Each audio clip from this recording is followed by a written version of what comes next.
미리 공지드린 대로 그동안에 우리 아돌람이 너무 추상적이고 수준 높은 얘기를 많이 해서 좀 머리도 식힐 겸 좀 가볍고 즐거운 시간을 가졌으면 좋겠다 해서 이제 이런 주제를 택해 봤는데요. 다시 태어난다면 그래서 숙제를 제가 다 드렸죠. 제가 숙제 검사를 한다고 했더니 오늘 박연아 자매님이 오늘 저기 무슨 세미나 가신다고 참석을 못 하신다고 저한테 먼저 숙제를 보내주셨어요. 숙제한 거를. 뭐라 그랬냐면은 전 다시 태어난다면 그냥 마음대로 살고 싶어요. 종갓집의 맏딸이 아니고 큰 며느리도 아니고 그저 제 생각에 충실하며 살아가고 싶어요. 그랬습니다. 요 문맥으로 봐서 지금 뭐 상당히 그 사시는 것에 어떤 그 무게감을 느끼는 그런 거를 우리가 느낄 수 있죠. 결국 이제 에 다음 생을 어떻게 봤으면 좋겠다는 것은 현실에 대한 반영이라고 볼 수 있겠죠. 그 여러분들 물건 사실 때 제일 우리 집사람은 물건을 샀다가 다시 바꾸러 가는 일이 참 많았어요. 한 번에 결정해서 사지 왜 꼭 옷 같은 거 특히 여자분들은 뭐 그런 경우가 많은 것 같아요. 다시 바꾸러 가는. 근데 한국에서는 한 번 바꾸러 갈 때마다 반품할 때마다 '아 이거 바꿔 줄까 말까.' 해서 그 상점 주인이 신경 굉장히 많이 쓰게 되잖아요. 근데 제가 호주에 가니까 그런 스트레스가 전혀 없더라고요. 어떤 쇼핑센터고 뭐 어디 가면 아주 반품 코너가 있는 거야 그냥. 그래서 언제든지 가서 그냥 반품하면 되는 그거 아주 편하더라고요. 근데 그래서 처음에 생각할 때 '아니 이렇게 반품을 이렇게 받아 주면은 이거 장사하는 사람들 손해가 아닌가.' 이렇게 생각했는데 나중에 알고 보니까 마케팅 방법에서 그게 아니고 오히려 사람들이 더 마음껏 물건을 마음대로 편하게 고를 수 있기 때문에 그게 더 영업에 도움이 된다고 그러더라고요. 그래서 그런 걸 알았습니다. 그래서 인생도 이렇게 좀 반품이 되면 좋은데 인생은 반품이라는 게 없잖아요. 그래서 오늘은 우리가 '반품한다.' 한번 생각하시고 반품하면 그다음에 어떤 상품을 고를 것인가 그 얘기를 한 번씩 해 보십시다. 우선 뭐 저부터 말씀드릴게요. 저는요. 어 제가 인생대학 부모박복과 출신입니다. 그래서 내가 반품할 수 있다면 좀 정상적인 부모님 밑에서 한번 좀 태어나고 싶다. 인제 그런 게 아주 제일 절실합니다. 어 그래서 정상적인 가정에서 좀 태어났으면 '공부를 좀 제대로 좀 할 수 있지 않겠느냐.'라는 생각입니다. 저는 항상 공부를 제대로 못한 게 아주 늘 아쉽거든요. 그래서 제가 늘 그 배가 아픈 사람이 그 도올 김용옥이에요. 왜냐하면 도올 김용옥이 저하고 똑같이 48 년생인데 이 인간은 팔 어 아주 팔자가 좋아서 이건 뭐 대학도 여기 다니다가 때려치고 저기 가고 저기 다니다가 때려치고 유학도 여기 갔다 제멋대로 그렇게 공부를 했더라고요. 저는 고등학교 때부터 고학을 해야 되고 대학도 그냥 여기 다니다가 못 다니고 저기 다니고 그래서 결국은 고등학교 졸업하고 12년 만에 신학대학교로 그 별 볼 일 없는 졸업한 게 유일한 학력이거든요. 그래서 나도 도울처럼 그렇게 대학교 마음대로 여기다가 다 때려치고 저기다가 다니고 그렇게 했으면 도울만큼은 못했겠지만 그래도 좀 한가닥 하지 않았겠나. 그래서 아주 제일 아주 볼 때마다 배가 아픕니다. 그게 이제 제 이제 아쉬움이고 다시 태어난다면 공부 좀 체계적으로 좀 내 밥 먹고 앉아서 윤석열이처럼 좀 구수 좀 해 가면서 좀 꾸준하게 공부를 했으면 '나도 뭔가 좀 배웠지 않았을까.' 그런 생각이 듭니다. 예.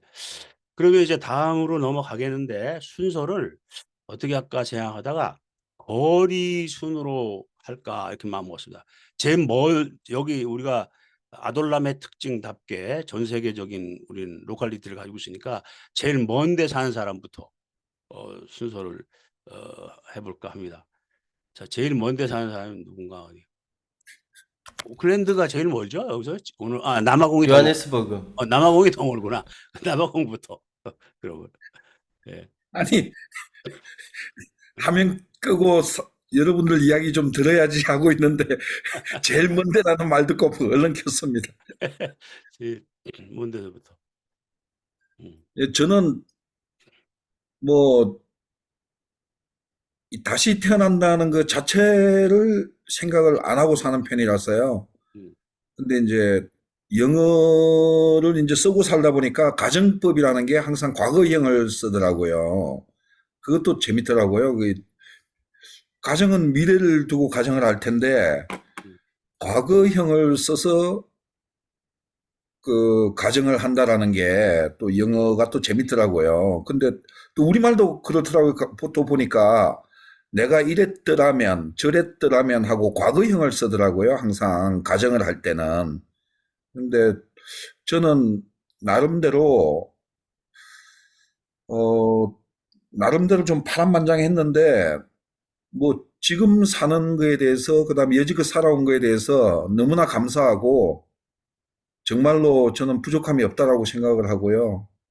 그리고 앞으로 살 거에 대해서도 아까 최유한 형제님 말씀대로 저는 뭐 항상 마음을 내가 갑자기 무슨 일이 생겼어도 어떻게 생을 마감하더라도 아쉽지 않는 딱 하나만 저 엄마보다 그냥 일찍 죽지만 않으면은 하나도 뭐 바람이 없는 그런 상황이거든요. 그래서 저는 다시 태어난다면 이런 질문을 스스로한테도 잘 하지 않고 좀 가정을 해보지도 않았습니다, 저는. 예. 뭐, 알겠습니다. 굳이 이제 말씀을 드린다면은, 그, 어떤, 좀 전에 지 목사님 말씀을 비유하자면은, 그, 사람이 뭘 아는가, 지식을 어느 만큼 갖고 있는가는 내 인생에 하나도 중요하지 않다라는 생각을 저는 오래전부터 해가지고요. 그래서 한때는 저도 독서광이었는데 저는 책을 이제 안 읽습니다. 그냥 알고 있는 거를 내가 실천하는 시간도 부족한데 책 읽는 데 시간을 낭비하는 게 저는 아깝더라고요, 솔직히. 책이 한 번 읽게 되니까 자꾸 손에 잡게 되더라고요. 그래서 저는 좀 책 읽는 거를 오래전에 멈췄고요. 최대한 내가 알고 있는 것, 내가 해야 되는 거, 그거를 내가 지금 현재 살고 있는 것, 있는 곳, 살고 있는 이 시간에 내가 뭘 할 건가, 그거에 가장 충실하는 걸로. 그래서 뭐 저는 뭐 다시 태어난다면 이 질문에 대해서는 저는 뭐 여전히 질문을 저한테 하지 않습니다. 이상입니다. 예, 그러면 우리 이현희 형제는 재생 명부에서 삭제하도록 하겠습니다. 희망 대기자 명단에서. 예, 그러면 그 다음이 오클랜드가 되겠네요. 오클랜드에서는 그러면 신성남 형제님이 먼저 하셔야 되겠네. 이제 이동규 형제님 먼저 하셔도 되는데 네. 뭐 하겠습니다. 저는 뭐 여러 가지 생각이 들어요. 말씀하신 대로 인생이 반품하면 편하긴 하겠어요. 편하긴 할 것 같은데 뭐 이것 조금 해보다 또 반품하고 또 다른 거 해보고 뭐 그러면 좋긴 하죠. 그런데 한때는 저도 이제 그런 생각을 한 적이 있어요. 아, 그때 내가 왜 이런 거 안 했을까? 그때 내가 저런 거 안 했을까?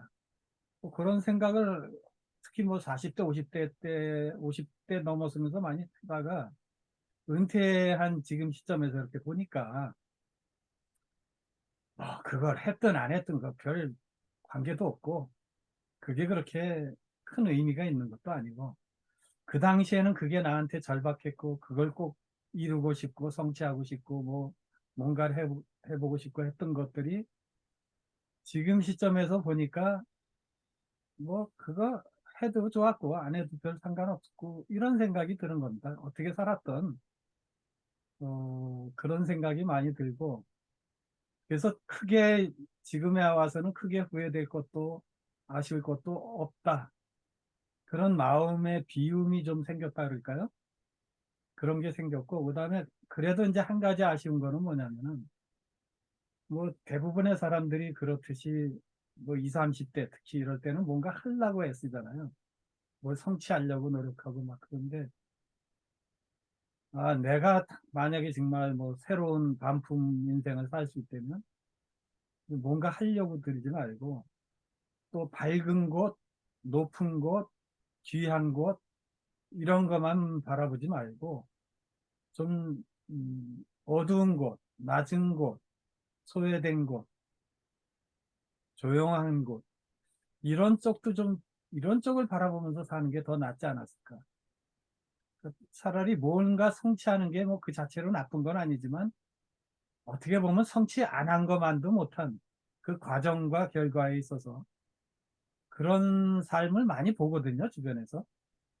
그래서 그게 무책임한 거가 수도 있지만 차라리 아무것도 안 하는 것도 참 더 가치 있는 일일 수 있겠다. 그 시간에 좀 더 낮은 곳, 소외된 곳을 바라보고 그냥 어, 그렇게 좀 소심하게 산 것도 소탈하게 사는 것도 좀 필요하지 않았을까. 다시 산다면 그렇게 사는 게 더 좋지 않을까. 그런 생각을 해봤습니다. 감사합니다. 예, 감사합니다. 그다음에 근데 이게 저기가 뉴질랜드가 더 먼 게 아니라 저 뉴욕이 더 머네. 그러니까 거기가 비행기 15시간 타야 되는 데 아니에요. 그 양보영 자매님 하시고 그다음에 이동규 형제님 하시고 마이크 키시고 양보영 자매님. 보다 이동규 형제님 예, 먼저 하시라. 이동규 형제님 먼저 얘기해 주시죠. 서로 얘기를 나중에 하려고 하네요. 저도 사실 오늘 이 주제를 보고 사전에 준비를 하면서 얘기를 내가 맨 나중에 하면 좋겠다라고 생각을 했어요. 왜 그랬나 하면 이게 제가 얘기하고 싶은 내용이 모범답안이 아니었거든요. 그러니까 출제자의 의도에 맞춰서 아주 잘 모범답안을 쓰는 게 정답인데, 그러니까 이번 생이 뭐가 어떠니 다시 태어나면 뭐로 되겠다. 이게 이제 출제자의 의도인데, 저는 아까 지성수 형제님께서도 부담 없이 우리가 한번 얘기해보자 이렇게 얘기했는데, 부담 없이 얘기할 수 있는 주제가 아니라 굉장히 진지해지더라고요. 이 생각을 하다 보니까. 그래서 저는 어떻게 생각했나 하면, 제가 제일 싫어하는 말이 이생망이거든요. 목사님이 페이스북에 썼던 이번 생에는 망했어. 그 얘기를 제일 싫어합니다. 무슨 얘기냐? 저는 포기하지 않습니다. 저는 다시 태어난다는 개념에 대해서 원치 않습니다. 어떻게 태어나든 흙수저든 금수저든 누구를 원망하지 않고 처해진 현실에서 최선을 다하겠다. 그리고 과거에 대해서도 후회하지 않는다. 오늘이 나의 가장 젊은 날이다. 열심히 살겠다. 사과나무를 심겠다. 라는 그런 생각을 하다 보니까 다시 태어나면 뭡니다라는 그런 답변보다는 나에게 주어진 지금 이 생을 최선을 다해서 분투하겠다. 투쟁하겠다. 그런 생각이 들어서 그런 부분으로 제가 답변을 하니까 조금 정답에서 멀어. 그런데 우리 이현희 형제님 얘기 듣고 신성란 형제님 얘기 들으니까 저랑 또 비슷한 패턴이시더라고요. 그래서 거기서 좀 깜짝 놀랐습니다. 뭐 어쨌든 저는 다시 태어나고 싶지 않고, 그리고 또 그게 왠지 불교 윤회사상 같아요. 우리 기독교 공동체에서 다시 태어나는 윤회사상을 얘기한다는 것도 좀 낯설다는 생각도 있고, 그래서 저는 어쨌든 처해진 상황에 최선을 다하겠다. 네, 제 답변입니다. 예. 역시 재생명부에서 삭제하도록 하겠습니다. 자, 양보영 자매님. 여기 사실은 저 신부님도 저 계신데 김은재 신부님도 저기 제가 그럼 먼저 할게요. 저도 사실은 조금 했을 때는 내가 너무 싫었고 우리 집안이 너무 싫었는데 제가 사실은 우리 아버지가 제가 3살 때 돌아가셨거든요. 심장마비로. 그래가지고 우리 엄마가 이제 6남매를 키웠어요. 우리가 이제 6인데 그러니까 우리 아버지가 41살 때 돌아가셨어요. 애 6을 놓고. 그러니까 내 동생 하나 있고 그래갖고 6을 갖다가 키우면서 했는데 우리 그때는 대한민국이 얼마나 무식한지 국민학교 다닐 때 아버지 없는 사람 손들어 뭐 이런 게 그렇죠. 있어요. 그렇죠. 아버지 없는 사람 손들라고 그래요. 내가 너무 그 말이 참 기가 막힌데 우리 반 60명 중에서 국민학생이 아버지 없는 사람이 누가 있겠어요. 1명, 2명밖에 없어요. 2명 정도밖에 없어요. 60명 중에서 2명이야. 아버지 없는 사람 손들라 그러면은. 근데 그때가 너무 싫었는데 그렇다고 그래가지고 뭐 우리 집이 그 당시에 우리 엄마가 상하이에서 이민을 오셨기 때문에 돈을 굉장히 많이 벌어 갖고 오셔갖고 우리 집엔 또 최고로 또 많이 있었어요. TV 같은 것도 우리 집만 있어요. TV가 또 근데 또 TV 있는 사람 손들어. 그것도 또 얘기해. 냉장고는 없었는데 TV가 있었어요. 냉장고는 하여튼 없었는데. 근데 그런 것도 또 뭐 손들라. 피아노 있는 사람 손들라. 그렇게 옛날에 그렇게 무식하게 하여튼 인권이 없어요. 한국에 국민학교 때. 우리 조금 했을 때 그랬어요. 1960년대일 거예요. 그게. 60년대 초반에 하여튼 그게 무식하게 그렇게 했는데 그런 게 되시는데 제가 저기 사실은 조금 했을 때는 굉장히 막 우리 집안이 싫고 그리고 우리가 집이 충무로 일가였기 때문에 굉장히 스페이스가 좁았어요. 그리고 왜냐하면 그 스페이스가 3층으로 돼 있는데 우리 엄마가 식구가 많으니까 또 우리 엄마가 우리 이모까지 있었어요. 이모도 대학교 공부를 시키고 그러니까 식구가 많으니까 스페이스가 좁으니까 한 방에서 한 5-6명이 자는 거예요.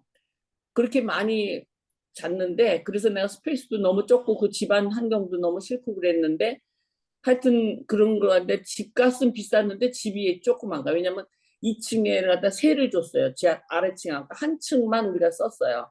그래야지만 이제 그 돈이 좀 나오고 우리 엄마가 또 무슨 장사를 갖다 그때 옷 장사를 하셔갖고 굉장히 뭐 배우들만 뭐 김지미 같은 사람은 유명인사는 다 왔는데 하여튼 우리 엄마가 애를 갖다 많이 한 20명을 먹여 살렸어요. 우리 친척까지. 그리고 일을 많이 한 사람이 우리 엄마가 대단하신 분인데 옛날에는 싫고 내 인생이 싫었는데 제가 지금 생각을 해보니까 그런 인생이 없었으면은 하나님을 못 만난 거예요. 그러니까 요새는 50이 되고 나서부터는 그렇게 고난 속에서 하나님을 만나지 내 친구들 그때 내가 이화여중을 들어갔기 때문에 내 친구들은 다 부잣집 애들이에요. 그때 자가용 있는 애들이 굉장히 많고 김종필이 딸이 내 앞에 앉고 하여튼 무조건 무슨 국회의원 집 딸 무슨 집 딸은 다 있어. 그리고 무슨 뭐 하여튼 옛날에 그 요새 그 얘기하는 그 일본은 뭐라 그러지? 일본을 좋아하는 사람들, 일본의 혜택을 받은 사람들이 몽땅 있었어요. 그러니까 뭐 자가용 있는 사람이 한 반에서 한 10명은 됐으니까. 그래서 그걸 갖다 너무 싫어했는데 너무 내가 싫고 막 그래갖고 난 미국을 내가 도망 오다시피 했거든요. 그리고 내가 미국에 갖다 빨리 이 지긋지긋한 한국을 벗어나자. 그래갖고 27살에 내가 미국을 왔는데 그러고 나서 이제 미국 오자마자 그렇게 해피하더라고. 난 미국 와서 그렇게 해피한 건 이 세상에서 처음 봤어. 미국 오니까 사람한테 신경을 안 쓰니까 도대체 나는 맨날 천국이야. 미국 오자마자. 뭐 골치가 안 아프고 소화가 안 되는 날이 없더라고요. 그래서 막 즐겁게 햄버거 하나 사 먹어도 즐겁고. 그리고 내가 너무나 운이 좋은 게 27살에 내가 오자마자 사장님이 됐어요. 여행사를 갔다가 누가 했는데 그거 갖다가 뭐 안 한다고 그러더라고요. 그래서 내가 그거 갖다 그냥 인수를 받아갖고 돈은 나중에 벌어서 주기로 했는데 굉장히 내가 돈을 처음부터 잘 벌었어요. 그래갖고 돈 다 갚고 그것도 엠파이어 스테이트 빌딩에 사무실이 있었어요. 그 아주 최고의 27살의 사장님이 돼갖고 열심히 살았는데 그래도 고통이 많았죠. 그런데 50살이 돼가지고 하나님을 딱 만나서 이 세상에 천국이 정말 옛날에 27살 때 천국보다 더 좋은 천국을 만난 거예요. 50살에. 그래갖고 저는 다시 태어나도 하나님이 나를 그렇게 찾아주지 않으신다면 아무리 집안 환경이 안 좋고 이런 게 안 좋았더라도 이게 좋다. 하나님 만난 것처럼 좋은 건 이 세상에서 없다. 그래서 저는 제 이번 생을 저도 굉장히 좋아합니다. 또 바꾸고 싶어서 또 다른 노말한 게 너 부잣집 애들 니네 아버지 뭐 국회의원하고 이런 집에서 살아서 하나님 모르는 애들 걔네들 지금 생활을 보잖아요. 내가 걔네들하고 또 친해요. 그래서 만나보면 걔네들이 너무 불쌍해요. 얼굴에 기가 없어. 생기가 없어. 그래갖고 옛날에 저렇게 잘 살았던 애들이 저렇게 부잣집에 시집가고 또 재벌한테 시집갔는데 왜 저렇게 얼굴에 생기가 없을까? 애들이 나를 보면 좋아요. 굉장히 내가 생기가 많다고. 그래서 내가 에너지가 넘친다고. 그래서 지금 딱 보면은 옛날에 잘 살았던 애들이 하나도 안 부럽고 그래서 그 노말하고 엄마 아버지 잘 만난 사람들이 한 개도 안 부럽고 나는 이 생을 굉장히 좋아하고 하나님 만난 생처럼 좋은 건 없다. 이렇게 생각합니다. 감사합니다. 예, 아멘. 예, 우리 김예리가 그 앞에 앉았었구나. 김종필이 딸 김예리가 우리 친구 이동보고 코롱 아들 이동보 결혼했는데 결국 이혼했더래요. 예, 이상이었습니다. 자, 그다음에 우리 김웅재 형제님, 다시 호주로 가서. 예, 먼저 오늘 제가 이달에 제가 사회를 맡기로 했는데 오늘 제가 그 예배에 늦게 들어오느라고 문영훈 형제님께서 대신 사회해 주신 것 같아서 감사하고 죄송합니다. 여러분 그 앞에 말씀하셨던 분들께서 이제 좋은 얘기를 해주셨는데 솔직히 저는 그 다시 태어나기를 간절히 바라고 있습니다. 그래서 제가 좀 그 이렇게 말하면 또 여러분 또 충격받으실 분도 있을 건데 저는 솔직히 윤회라는 걸 반드시 하고 싶은 사람입니다. 그래서 그걸 만약에 제가 선택할 수 있다면 저는 그 윤회에서 사람으로 환생하고 싶은데요. 그 특히 다시 태어난다면 저는 이제 그 아마 그 승려가 되어서 저 티베트 쪽 그 불교 있잖아요. 라마 불교 쪽에서 그 고산에서 수행하고 있는 그런 수도승이 꼭 되고 싶고 그렇게 윤회하게 해달라고 종종 기도합니다. 그리고 제가 사실 그 집에 그 저희 성공의 기도서를 가지고 늘 기도를 하는데 집에 그 티베트 불교에서 쓰는 네팔이나 티베트 불교에서 쓰는 저 싱잉 볼이라고 그것도 있고 염주도 하나 있어서 종종 그 염주를 돌리면서도 기도합니다. 근데 사실 제가 꼭 티베트 승려가 되고 싶은 이유는 그 티베트 불교에 보면 그 육자 진언이라고 관세음 보살 진언이 있습니다. 온만이 반매움, 온만이 반매움, 온만이 반매움. 저 솔직히 그 진언에 되게 매력을 많이 느꼈습니다. 그래서 그 뜻이 이거지 않습니까? 오 연꽃 속의 보석이여, 오 연꽃 속의 보석이여.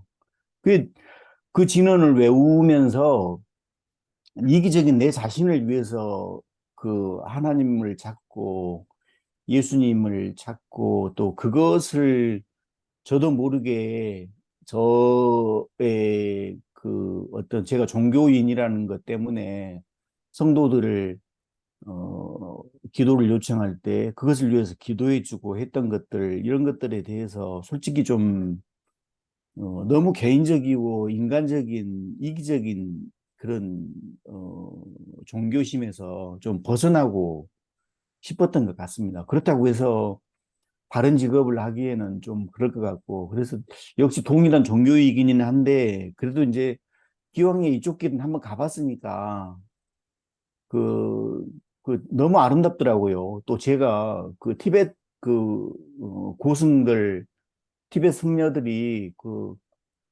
고산에서 그 막 좀 열악하잖아요, 환경이.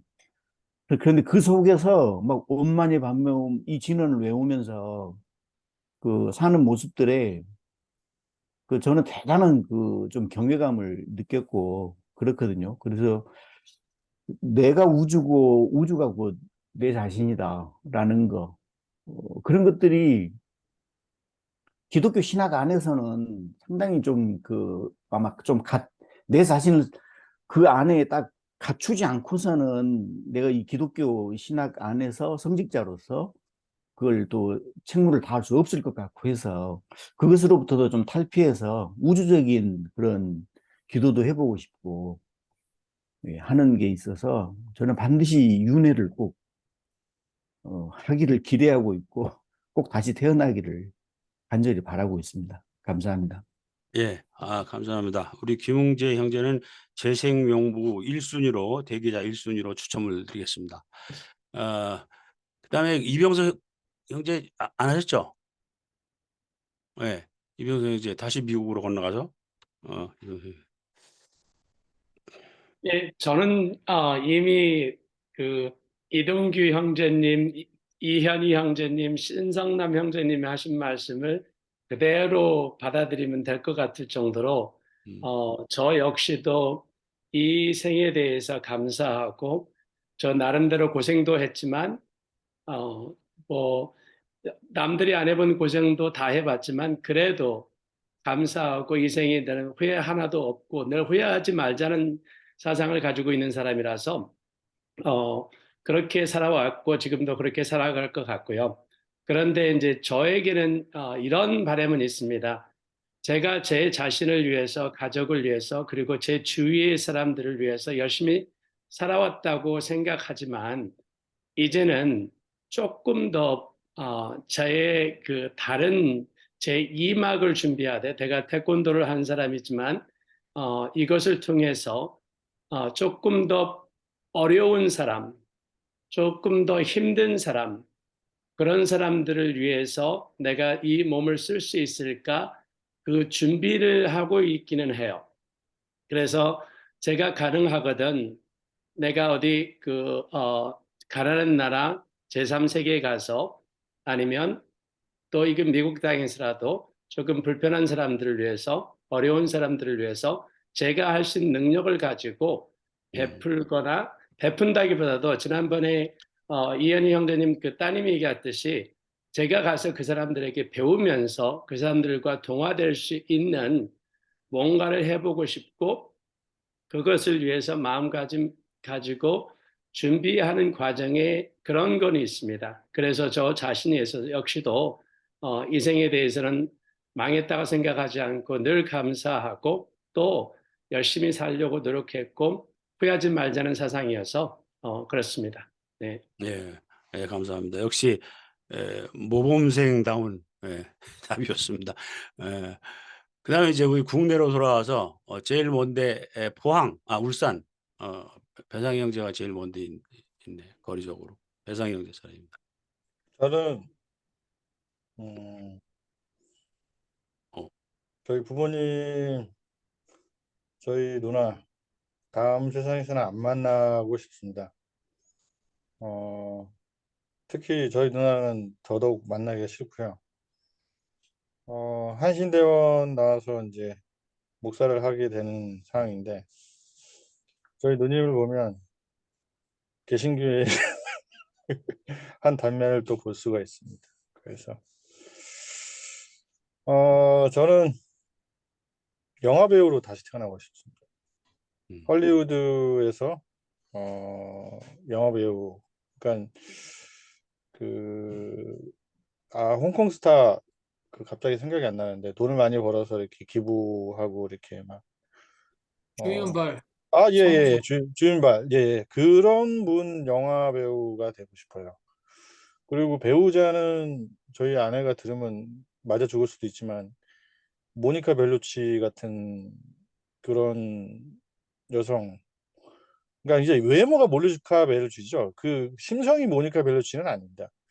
그래서 이제 두 배우, 영화 배우가 정말 멋진 작품을 남겨서 사회에 이렇게 환원도 하고 이렇게 정말 좋은 일도 하고 자기가 하고 싶은 영화도 찍고 또 배우자도 모니카 벨루치 같은 그러한 배우자를 얻어서 그 네피림의 후손이 태어나는 게 아니라 정말 훌륭한 영화 배우들이 태어나게끔 하는 그러한 인생을 한번 살고 싶어요. 네, 정말 저 아름다운 모니카 벨루치는 저의 이상형입니다.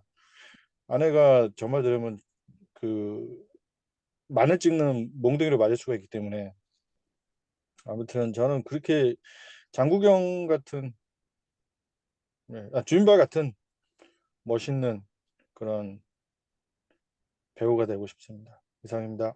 예, 예, 우리 인생 저기 대학 그 아내분은 이상형이 주인발 아닐까요? 그럴 수도 있겠죠. 예, 반갑습니다. 인생 대학 부모 박복과 동문, 우리 동문을 만나게 돼서 대단히 반갑습니다. 박정희 형제님이 들어오셨어요. 그래서 지금 어떻게 되고 하고 있냐면 그 거리별로 하고 있거든요. 거리별로 발표를 하고 있는데 박정희 형제님이 이제 오셨으니까 먼데 오신 분이 이제 국내로 왔는데 다시 해외로 나가야 되는데 다 조금 기다렸다 하실래? 지금 하실래? 예, 다시 내 인생이 반품이 된다면 제목 주제는 그겁니다. 그러면 조금 호흡을 고르시고 다음번에 하세요. 그러면은 울산에서 좀 올라와서 현재는 저 뉴욕에서 저 창녕으로 와 있으니까 그다음에 이제 창녕이 되는 것 같아요. 정영민 목사님 하시고 난 다음에 그다음에 박정희 형제님 하시면 되겠네요. 네, 안녕하세요. 여러분들이 많이 기도해 주시고 또 관심을 가져주셔서 저는 생각보다 잘 지내고 있습니다. 네, 너무 감사하다는 말씀 드리고요. 제가 이렇게 페이스북을 보는 게 아마 뭐 하루라도 안 보면 좀 답답하죠. 그만큼 이제 그 취미보다는 그냥 지식, 그죠? 그러니까 연결망, 그런데 이제 뉴스 그런 거를 위해서 페이스북을 보는 게 맞는지는 모르겠어요. 근데 신문보다는 훨씬 더 가까이 볼 수 있는 것 같아요. 거기서 단편적인 정보들을 많이 얻는데 보니까 세계 모든 사람들이 그 죽음이 임박했을 때 공통적으로 가장 많이 후회하는 것 1순위가 더 많이 사랑하지 못한 것, 이런 흔한 클리셰, 흔한 얘기를 했더라고요. 그렇지만 아무리 대중적이라고 해도 현실을 반영하는 것 같습니다. 그래서 보니까 저는 이게 아마 성소수자들이 만든 문구인지는 모르겠습니다만은 살아있을 때 몸으로 더욱 사랑하자, 뭐 이런 영어 문구였어요. 그게 물론 성소수자들에게만 해당하는 거 아닌데 성소수자들이 그 서로 자신의 몸으로 사랑하는 것을 옛날에 한 신학책은 그 doing justice, 그러니까 정의를 실행함, 이렇게까지 표현한 적도 있었습니다만 아무튼 제가 다시 태어난다면 저도 여러분들처럼 대부분 이제 신앙을 가지셨기 때문에 또 신앙적인 그러니까 오히려 우리 사제 타이틀을 가지고 계신 김웅재 형님께서만 과감하게 나는 지금 내 기도 제목 1순위가 윤회에서 다시 태어나는 거다, 이렇게 말씀하셨고 대부분은 자신의 신앙 철학을 바탕으로 말씀하셨어요. 사실은 저는 첫 번째로 다시 태어난다면 나는 목사는 절대 되지 말아야지, 이건 옛날부터 생각했었거든요. 목사들 중에서 이제 최고 부러운 목사들은 이런 목사들이에요. 해외파 목사인데 외국의 아주 유명한 신학대학이나 그 학교에서 박사학위를 받고 한국에 가서 자기 교단의 아주 중요한 대표적인 교단 신학교에서 교수로 가르치다가 이렇게 가르치다가 대형 교회로 초청받는 많이 있어요. 제가 깜짝 놀란 게 이제 제가 예일에서 공부할 때 저는 3년 공부했는데 8개월 공부하시다가 시카고로 가서 또 그 시카고에서 개척도 하고 시카고 대학에서 신약학 박사를 받고 이제 지방신학입니다만 전주 한일신학교에서 신약학을 가르치다가 포항제일교회 목사가 된 사람이 있어요. 그러니까 이제 우리가 예일에서 같이 공부했던 동문들 중에서는 이 사람이 이제 최고 출세한 사람이에요. 근데 그런 사람들과 비교하면 저는 완전히 이생망, 이번 생에는 망했다. 목사로서 목사를 선택하고 목사가 되기 위해서 유학도 오고 공부도 했는데 이생망 목사가 사실은 맞는 거죠. 근데 제가 가끔 전생 여행이라든지 전생 이렇게 얘기하는데 그냥 남이 저를 보고 저 사람은 전생에 승이었을 거다라고 농담하는 사람이 많았거든요. 그런데 승 중에서도 아마 저 정영민은 파괴승이었을 거다. 거기도 못 견디고 뛰쳐나왔다. 근데 그래서 이번에 이제 세컨 찬스, 그래서 두 번째 기회를 받아가지고 기독교를 옮겨왔는데도 제가 한 60 가까이 되니까 이생망, 목사로서도 또 망했구나. 그래가지고 저는 진짜 다시 한번 태어나는 기회가 주어진다면 여행 전문가가 되고 싶다, 그런 생각이 많이 요즘에 들어요. 제가 좋아하는 게. 그래서 연암 박지원이 중국의 건융제 70세 생일에 조선 축하 사절로 청나라에 다녀와서 쓴 견문록 열하일기, 그다음에 마르코 폴로가 제노바 전쟁 포로 시절에 감옥의 동료였던 소설가 루스티켈로 다피사, 이 사람이 실제로 썼다는 게 정설인 동방견문록.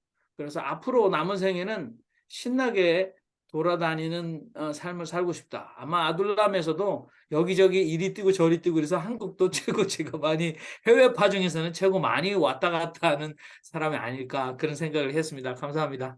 네, 감사합니다.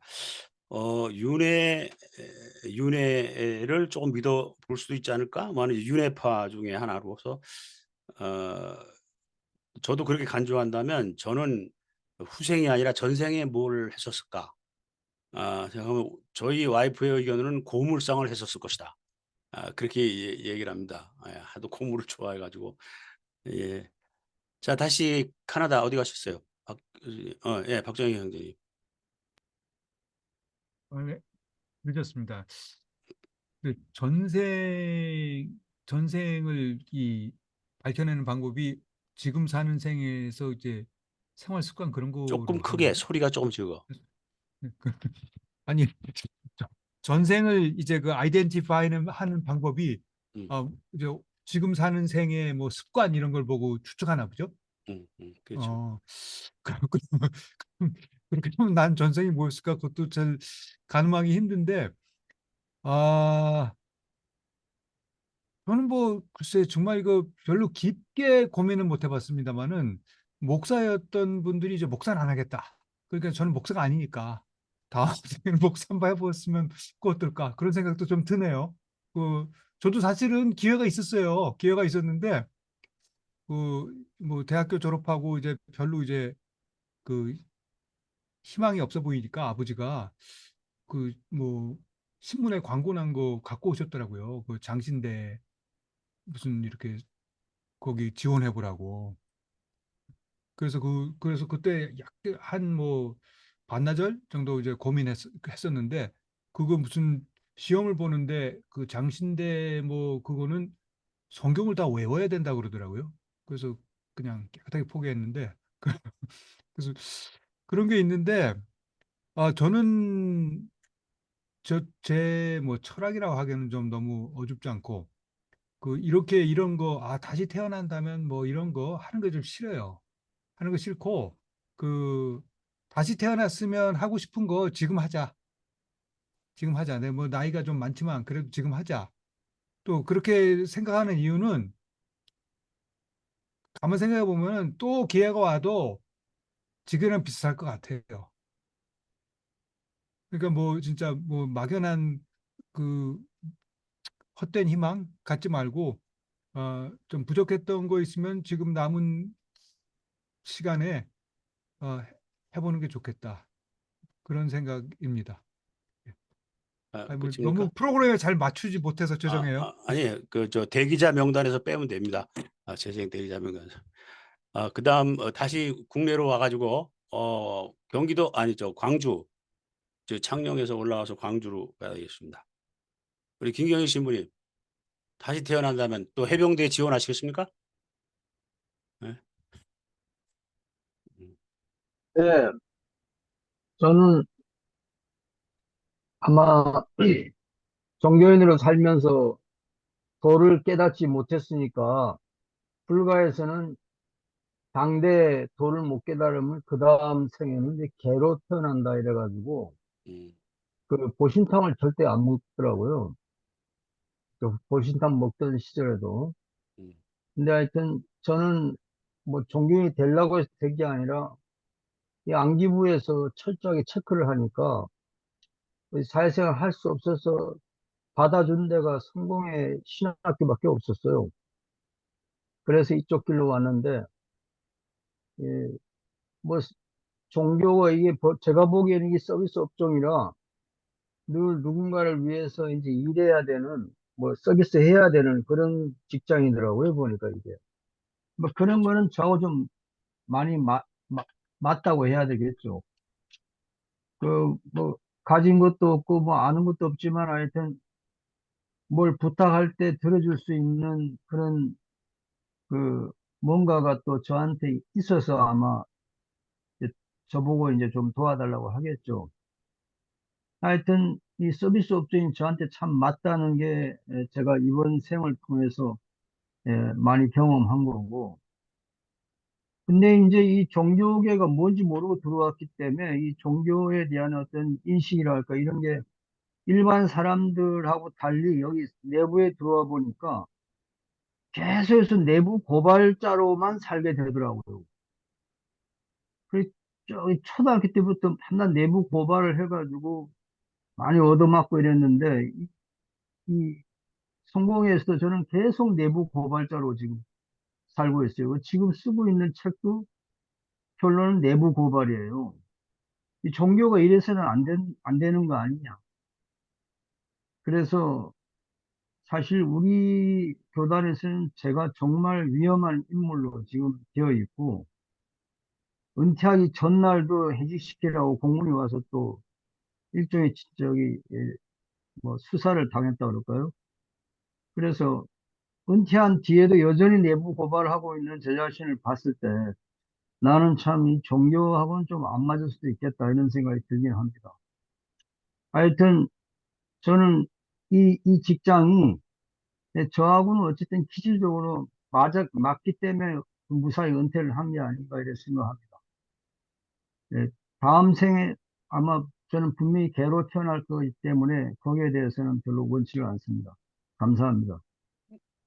아니, 보신탕을 안 먹었으니까 걔는 뭐 면제가 되지 않을까 싶습니다. 그 제 제자가 신부가 있어요. 성궁의 신부가. 그래서 내가 김경일 신부하고 친한데 좀 소개 좀 해줄 거야. 아닙니다, 아닙니다. 그러더라고. 확실히 그 말이 맞는 것 같아요. 좀 올라오겠습니다. 자, 군산으로 가겠습니다. 문효원 형제. 예.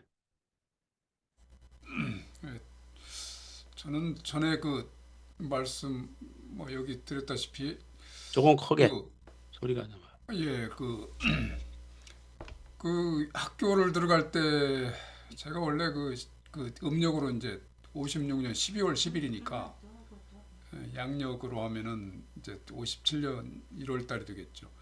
그러다 보니까 이게 그냥 그 학창 시절은 제 나름대로 그 독자적으로 친구들한테 내 의견을 제시하는 쪽이 아니라 그냥 친구들의 의견을 받는 쪽이었거든요. 계속해서. 그래서 이게 그 불만이 제일 컸거든요. 부모님 원망도 되고 왜 같은 나이에 보내지 않고 그렇게 해서 사람을 기를 죽여놨느냐.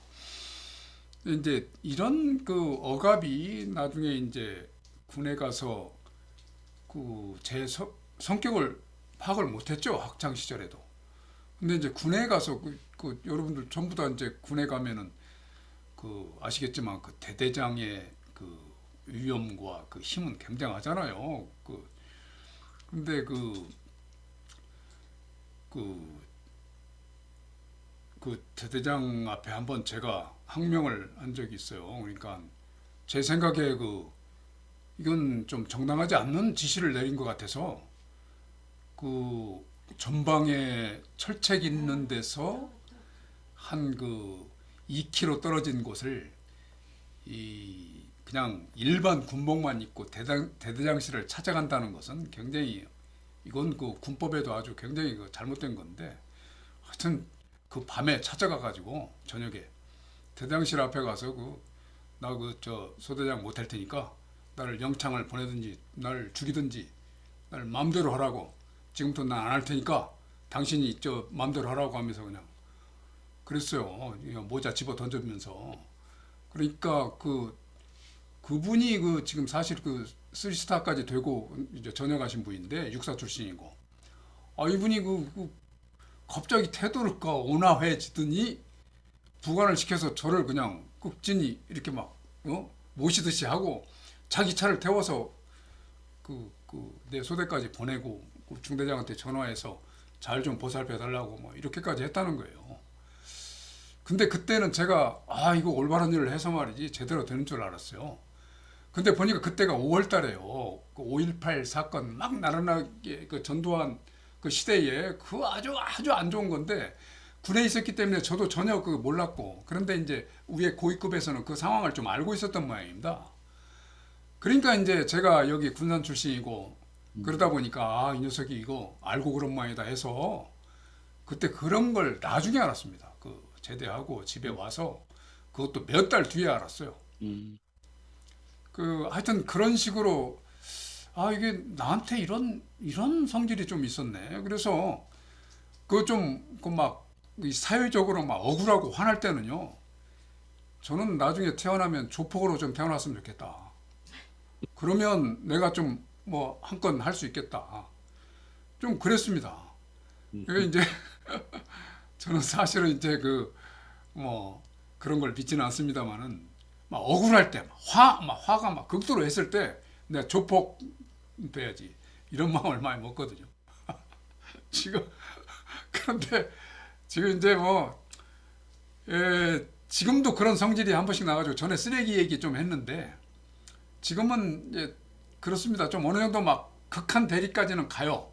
근데 거기서 타협을 합니다. 아, 이러면 이게 사회적으로 되질 않지. 이제 나이가 그렇게 됐나 봐요. 다시 태어난다면 저는 조폭 생활 한번 하고 싶다. 저 군산파 없나? 조폭에? 아, 여기 셉니다. 군산파 여기 세죠? 예, 군산, 익산, 전주 좀 센 데거든요. 그래서 예.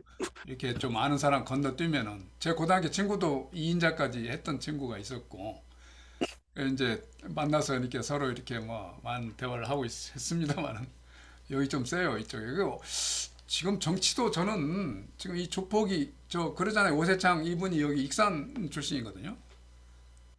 그 도탐사에서 많이 나오고 전에 그 청담도 사건 했을 때 주역으로 이렇게 하셨던 분 있잖아요. 그분이 이제 그쪽인데 익산파예요. 그래서 지금 현재 정치가 조폭하고 상당히 가까워져 있구나라고 저는 느끼고 있습니다. 하여튼 원래 점잖은 사람이 화나면 무서운 법이에요, 원래. 자, 그다음 전주로 가겠습니다. 박 선배 형님. 예. 문영재님 원래 조폭 두목이요. 별로 이렇게 키도 안 크고 깐깐해요. 형님 깡만 기르면 지금이라도 늦지 않았을 것 같은 생각이 듭니다. 아, 저는 이런 생각을 했어요. 다시 태어난다고 그러면, 종교 없는 세상에서 한번 태어나고 싶다. 이런 생각을 했어요. 그래서, 이게 종교가 만들어진 그런 원인이 저는 그렇게 생각이 들거든요. 이 죽음으로 인해서 그것을 막 당황스럽게 여기고 그거에 대한 불안해하고 그걸로 인해서 어떤 자기가 해결하지 못할 것을 뭐 어떤 종교의 힘을 빌어서 해결해 줄 수 있을 것이다라는 그런 걸로 인해서 종교가 우리 삶에서 나와 있지 않을까 해서 종교로 인해서 죽음으로 인해서 죽음을 당연스럽게 받아들이는 아주 평이하게 받아들이는 위협하지 않는 그런 데서 한번 태어나면 어떨까. 그래서 제가 이제 삶이 이제 이전이죠. 저 이전 삶이 종교로 인해서 너무 많은 여러 가지로 이제 어려움을 겪었었고 폭넓은 어떤 사고라든지 또 그 생각 이런 것들이 많이 정체돼 있었고 그러지 못한 것들 상당히 아쉬워요. 그래서 제 딸한테는 참 그렇지 않게 하고 있지만 여하튼 세상에 있는 어떤 종교든지 간에 그거를 내세우니까 어떤 주장을 하니까 자기 사상을 얘기하니까 생각을 안 할 수가 없는 거거든요. 그래서 그런 없는 세상에서 살면 한번 어떤 삶 이런 삶이 어땠었을까 그런 생각이 돼서 다시 태어난다면 종교가 없는 그런 세상에서 한번 살아보고 싶다. 그런 생각을 해봤습니다. 이상입니다. 예, 이거 너무 깊은 화두를 던져줘서 뭐 어떻게 코멘트할 수가 없겠네. 자, 서울로 아니요, 더 올라오겠습니다. 저기 화성 안미자 다민이. 네, 저는 지금 다시 태어난다면 이 주제가 제가 다시 태어난다면 뭘 해보고 하고 싶을까 이렇게 생각을 해봤는데, 저는 이제 제가 아들이 제 아들 어릴 때 저는 그렇게 한 적은 없는 것 같은데, 저 남편이 조금 어릴 때 본인이 자라온 환경이 좀 억압적이었던 것 같아요. 그리고 좀 막 이렇게 막 질서정연하게, 자, 이렇게 무조건 해야 하고 살아야 된다. 뭐, 아침에는 일찍 일어나서 뭐 이렇게 살아야 되고, 뭐 어른 앞에서는 이렇게 하면 안 되고, 아마 이런 식으로 이렇게 살다 보니까 제가 보기에는 제 그 시댁 그 형제간들이 자유롭지는 않은 것 같아요. 성격도 그렇고, 오히려 막 깐깐하고 이런 것 같아요. 우리 시아버님 영향을 받아서 그런 것 같은데, 그게 문제는 뭐냐면, 제 남편이 어릴 때 제 아들을 또 그렇게 키웠어요, 문제가.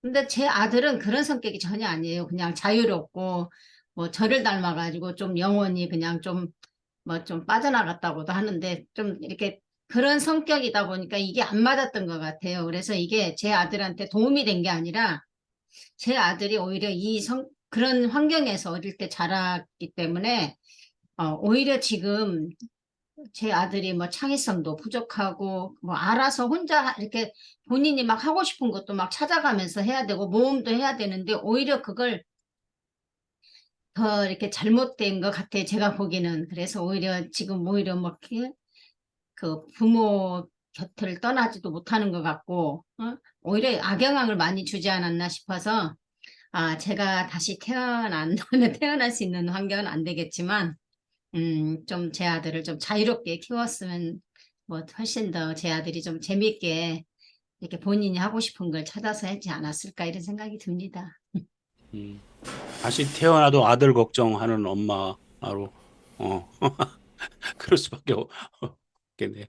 자, 드디어 서울로 올라오겠습니다. 박정섭 자매. 예, 숙제를 내주셨는데, 숙제가 너무 어려웠어요. 생각 안 해봤던 거라. 내가 다시 태어나면은, 무엇을 다시 할 수 있을까 그러면서 저 어렸을 때부터 이렇게 하나씩, 거슬러 올라가서 뒤집어 봤는데, 그렇게 내가, 다시 할 수 있을 것 같지 않다는 생각이 좀 들어가지고, 어, 어떻게 말을 해야지? 그리고 고민을 하다가 내가 지금까지 살아오면서 가장 나를 억눌렀던 기간들이 많은 것들이 무엇인가를 생각을 좀 해봤습니다. 그래서 이제 태어나서부터 이렇게 직장 생활을 하면서 가장 많이 억눌렸던 게 남녀 차별에 대한 문제가 아닌가 저는 그렇게 생각을 했습니다. 집에서도 아들 하나에 딸 셋 있는 집안에서 우리 할아버지 할머니가 아들만 우선적으로 하고 뭐 먹을 거 있으면 아들의 몫이 더 크고 이렇게 하고 우리 어머니 돌아가실 때까지 아들을 제일 좋아하고 그렇게 이제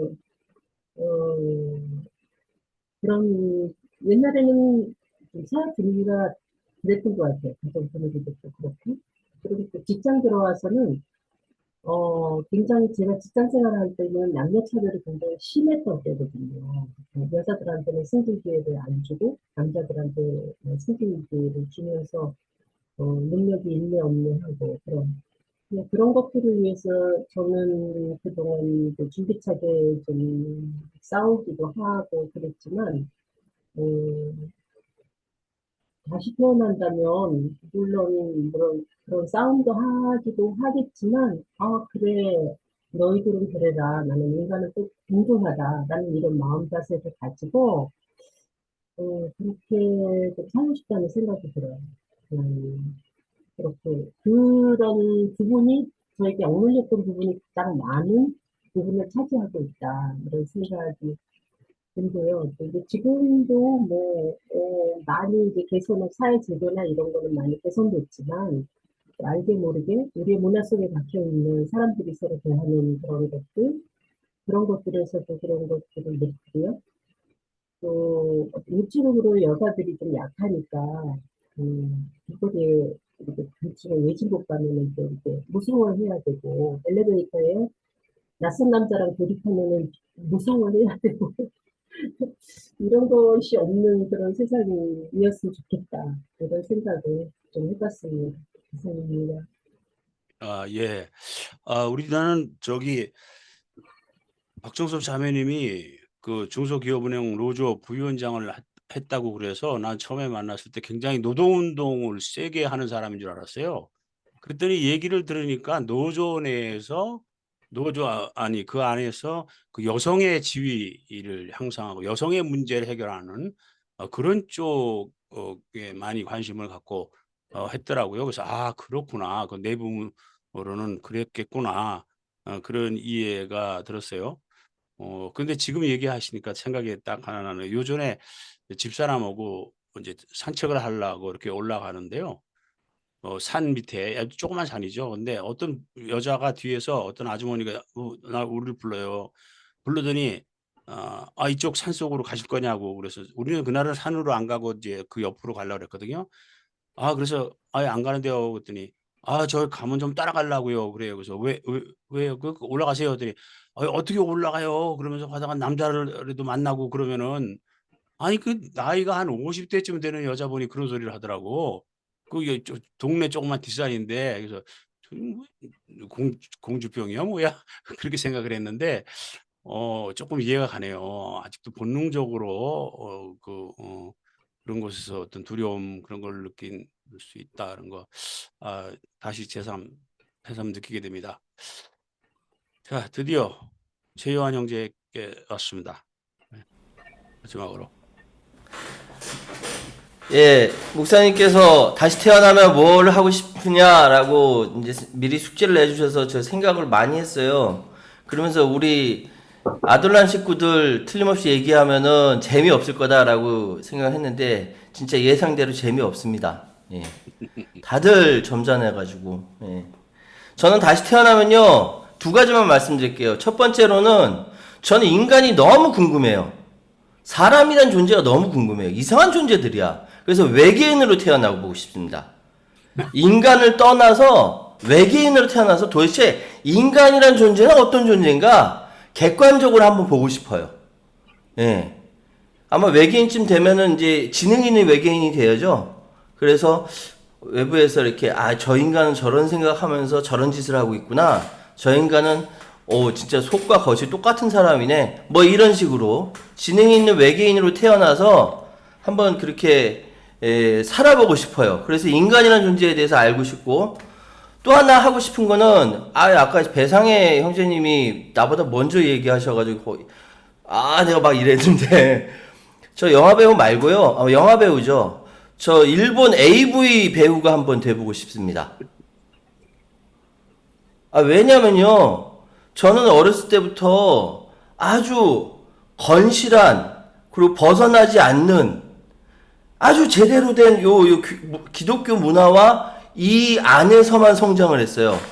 아버지 돌아가시고 교회 이탈해가지고 독립교단이라든지 여기 간 것이 저한테는 타락의 최고입니다. 예. 그래서 다음 생에 될런지 안 될런지 모르겠습니다만 다음 생에 태어나면 일본 AV 배우, 성인 배우, 여성이 될지 남성이 될지 모르지만 한번 태어나서 그쪽 생활은 어떤가 하고 한번 느껴보고 싶습니다. 이상입니다. 예, 별로 추천하고 싶지 않은 항목이긴 하지만 하여튼 그 명단에 적어 놓겠습니다. 자, 이렇게 해서 오늘 좀 가볍게 휴먼 라이브러리 시간을 했는데요.